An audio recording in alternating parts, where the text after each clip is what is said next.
Ester 3. Muslihat Haman.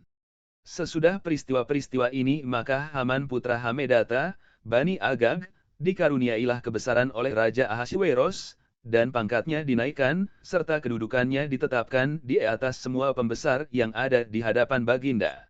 Dan semua pegawai raja yang di pintu gerbang istana raja berlutut dan sujud kepada Haman, sebab demikianlah diperintahkan raja tentang dia, tetapi Mordekhai tidak berlutut dan tidak sujud. Maka para pegawai raja yang di pintu gerbang istana raja berkata kepada Mordekhai, "Mengapa engkau melanggar perintah raja?"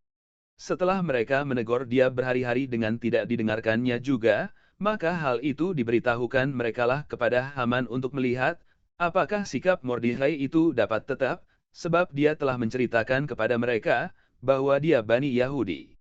Ketika Haman melihat, bahwa Mordekhai tidak berlutut dan sujud kepadanya, maka sangat panaslah hati Haman. Tetapi dia menganggap dirinya terlalu hina untuk membunuh hanya Mordekhai saja, karena orang telah memberitahukan kepadanya kebangsaan Mordekhai itu. Jadi Haman mencari ikhtiar memunahkan semua Bani Yahudi, yakni bangsa Mordekhai itu, di seluruh kerajaan Ahasweros. Dalam bulan pertama, yakni bulan Nisan, dalam tahun yang ke-12 zaman Raja Ahasweros, orang membuang pur yakni undi di depan Haman, hari demi hari dan bulan demi bulan sampai jatuh pada bulan yang ke-12, yakni bulan Adar. Maka sembah Haman kepada Raja Ahasweros, ada suatu bangsa yang hidup tercerai-berai dan terasing di antara bangsa-bangsa di dalam seluruh daerah kerajaan tuanku, dan hukum mereka berlainan dengan hukum segala bangsa, dan hukum raja tidak dilakukan mereka, sehingga tidak patut bagi raja membiarkan mereka leluasa. Jikalau baik pada pemandangan raja, hendaklah dikeluarkan surat titah untuk membinasakan mereka, maka hamba akan menimbang perak 10.000 talenta, dan menyerahkannya kepada tangan para pejabat yang bersangkutan, supaya mereka memasukkannya ke dalam perbendaharaan raja. Maka raja mencabut cincin meterainya dari jarinya, lalu diserahkannya kepada Haman putra Hamedata, Bani Agag, seteru Bani Yahudi itu. Kemudian titah raja kepada Haman, "Perak itu terserah kepadamu, juga bangsa itu untuk kau perlakukan seperti yang kau pandang baik." Maka dalam bulan yang pertama pada hari yang ke-13 dipanggillah para panitera raja, lalu, sesuai dengan segala yang diperintahkan Haman, ditulislah surat kepada wakil-wakil raja, kepada setiap bupati yang menguasai daerah, dan kepada setiap pembesar bangsa, yakni kepada tiap-tiap daerah menurut tulisannya dan kepada tiap-tiap bangsa menurut bahasanya. Surat itu ditulis atas nama Raja Ahasweros dan dimeterai dengan cincin meterai raja. Surat-surat itu dikirimkan dengan perantaraan pesuruh-pesuruh cepat ke segala daerah kerajaan, supaya dipunahkan, dibunuh dan dibinasakan semua Bani Yahudi daripada yang muda sampai kepada yang tua, bahkan anak-anak dan perempuan-perempuan, pada satu hari juga, pada tanggal 13 bulan yang ke-12 yakni bulan Adar, dan supaya dirampas harta milik mereka. Dan inilah naskah surat tadi, Raja Agung Ahasweros kepada para bupati 127 daerah mulai dari India sampai ke Ethiopia, dan kepada para pembesar bawahannya.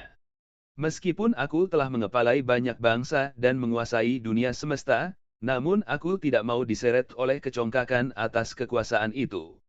Sebaliknya aku senantiasa mau memerintah dengan lemah lembut serta kebaikan hati. Dan aku pun mau pula bahwa semua bawahanku di mana-mana dapat hidup dengan aman sentosa, lagi pula aku ingin memulihkan kedamaian yang dirindukan semua manusia, dengan menyediakan suatu kerajaan tertib, yang dapat dijelajahi hingga tapal batasnya.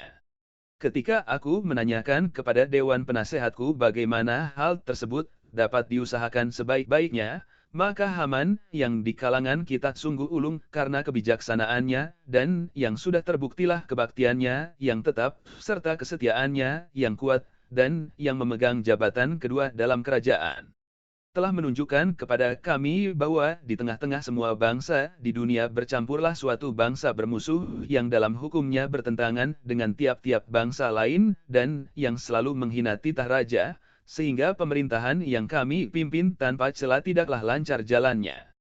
Mengingat bahwa hanya bangsa itu sajalah yang mengambil sikap bermusuhan kepada segenap umat manusia, dan yang berbeda karena tata hukum yang ganjil dan lagi memusuhi kepentingan-kepentingan kami serta berbuat jahat, sehingga kerajaan kami tidak mencapai keadaan yang mantap.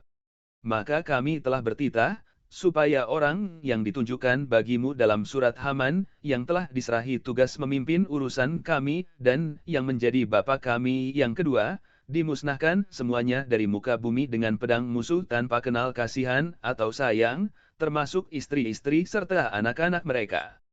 Hal itu harus terjadi pada tanggal 14 bulan ke-12, yaitu bulan Adar, tahun ini juga. Supaya pada hari yang satu dan sama juga semua orang yang baik dahulu maupun sekarang bersikap musuh itu turun ke dalam dunia orang wafat dengan kekerasan. Demikian selalu terjaminlah bagi pemerintahan kami keadaan yang mantap dan tenang untuk kemudian hari. Salinan surat itu harus diundangkan di dalam tiap-tiap daerah, lalu diumumkan kepada segala bangsa, supaya mereka bersiap-siap untuk hari itu. Maka dengan tergesa-gesa berangkatlah pesuruh-pesuruh cepat itu, atas titah raja, dan undang-undang itu dikeluarkan di dalam benteng Susan. Sementara itu raja serta Haman duduk minum-minum, tetapi kota Susan menjadi gempar.